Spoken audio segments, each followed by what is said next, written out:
Nigeria is Africa's largest economy by far. All that economic prowess has given Nigeria some sort of bragging rights on the continent. This position has enabled Nigeria to take up a leadership role on the continent, and Nigeria has forged a foreign policy with a strong Afrocentric posture. In fact, its stance is very frenetic. Nigeria's involvement in this current role has been so strong that it has begun to pay even less and less attention to the home front.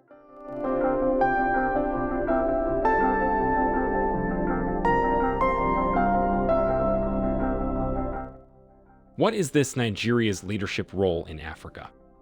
Nigeria's leadership role on the continent is the product of the vision and dreams, and sometimes whims of the founding fathers.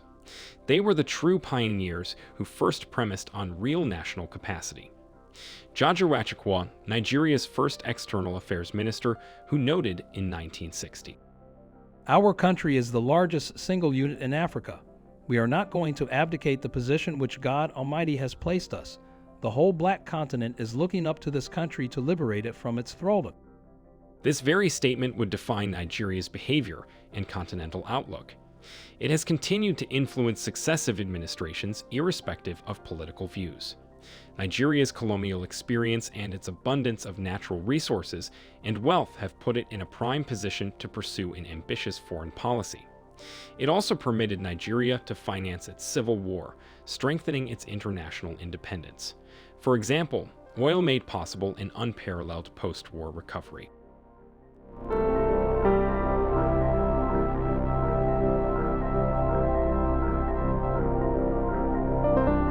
Nigeria has enjoyed the splendor of leadership and has led to so many African initiatives and ventures, like the work it did with a host of other countries who came together to form the Economic Community of West African States, or ECOWAS, in 1975. Nigeria also made a vital contribution to the resolution of the devastating conflict that engulfed Liberia and Sierra Leone, as well as a host of other neighboring countries in 1992. The ECOWAS, the monitoring group initiated by Nigeria, has attracted numerous accolades by many independent and international observers for the sterling job the group continues to do on the continent. It has now become a model to emulate for its operational efficiency and for giving regional actors pride as it continues to resolve issues plaguing the subregion. Nigeria has not wasted any effort at making sure that democratic governments were restored to Guinea-Bissau, Ivory Coast, and Sao Tome and Principe after the military takeovers in those countries. Nigeria has spent over $10 billion in peace campaigns and also lost a lot of soldiers in the process. Nigeria's role in other countries out of the West African zone cannot be understated. Countries like Burundi, Zimbabwe, the Republic of the Congo, as well as Ethiopia and Eritrea undoubtedly owe Nigeria a debt of gratitude. Nigeria even played a surprising interventional role in the apartheid in southern Africa, as well as supported the liberation movements on the continent.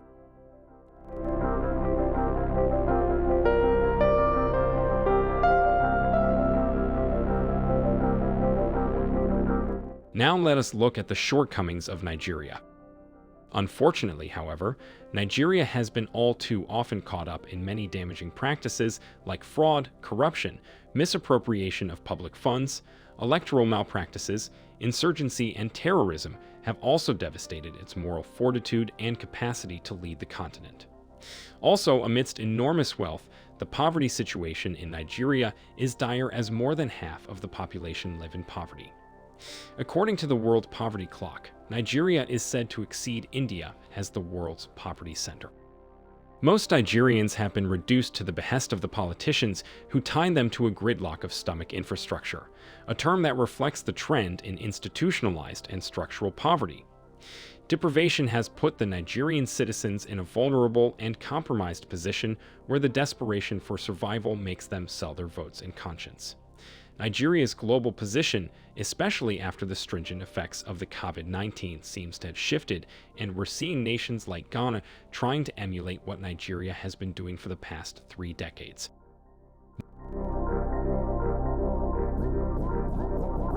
Why is Nigeria's position shifting? Nigeria has been relegated to the sidelines of international affairs, and for Nigeria to be able to turn its fortune around, it has to revisit its roots. It must take stock of its own performance and capacities and reposition itself from within.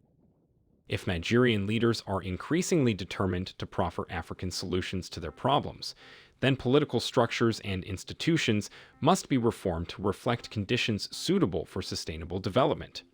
Without a formidable political base, the economy will remain weak and fragile. The political base is crucial because the state is the repository of all ramifications and dimensions of power: political, economic, technological, and military. And the purpose of the state is to authoritatively allocate these resources. There is also a need to empower people to mobilize their local resources and to use them for development. And of course, public funds should not be concentrated in the hands of a few individuals who may be tempted to steal them. An accountable system is one in which money management has several checks. Oil wealth has been the country's nemesis, a curse that has promoted corruption and blatant bleeding of the economy.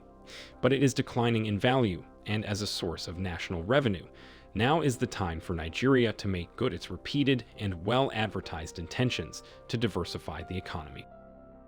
An emphasis on oil would open the door to smarter ideas about how to create wealth. It would also herald in getting rid of a great deal of the phlegm of corruption, which has played such a central role in Nigeria's infrastructural decay, eroded its influence, and given it such a negative image. African leaders do not look towards Nigeria anymore for counsel, inspiration, and help. They think Nigeria has a lot on its plate already and needs help. The potential is still there for Nigeria to return to power, but it takes leadership to rebuild the auspicious atmosphere and to activate the country's potential, the two steps required to regain that enviable frontline spot on the continent. With all that said, we can make the following conclusion. Nigeria is the largest economy in Africa, and it only makes sense that Nigeria's actions have a direct consequence on the African economy. Nigeria's importance in Africa lies in its past, and even though efforts can be made to curb the future impact Nigeria could have, it simply doesn't suffice the fact the giant is currently in slumber and Africa is growing with or without it. However, the extent of the growth can be heavily influenced by a stronger Nigerian economy with a high level of competence. And the fact still remains that despite Nigeria's many shortcomings, there simply isn't any other competitor on the scale of Nigeria in Africa. On the surface, it may not look that obvious, but the fact still stands. Do your number crunching and take a look. This is what you are going to see. Nigeria is about 1/4 of the continent's population. Her economy is one of the most developed in Africa and one of the fastest growing in the world. By UN classification, a middle-income economy with developed financial, communication, and transport sectors. She ranks 33 in the world in terms of GDP thanks to the surge in international oil prices during 2007 and 2008.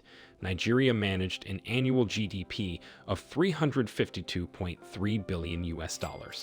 The GDP per capita is $2,400 US. Nigeria is the United States' largest trading partner in sub-Saharan Africa and supplies a fifth of its oil. It has the 7th largest trade surplus with the US than any country worldwide. Nigeria is currently the 50th largest export market for US goods and the 14th largest exporter of goods to the US. In recent years, she has acted as a stabilizing military power on the continent. Yes, Nigeria is very important to Africa. If you enjoyed watching this video, please don't forget to leave a like and also subscribe to our community of touristers so as not to miss out on any future updates. Thanks for watching and see you in our next video.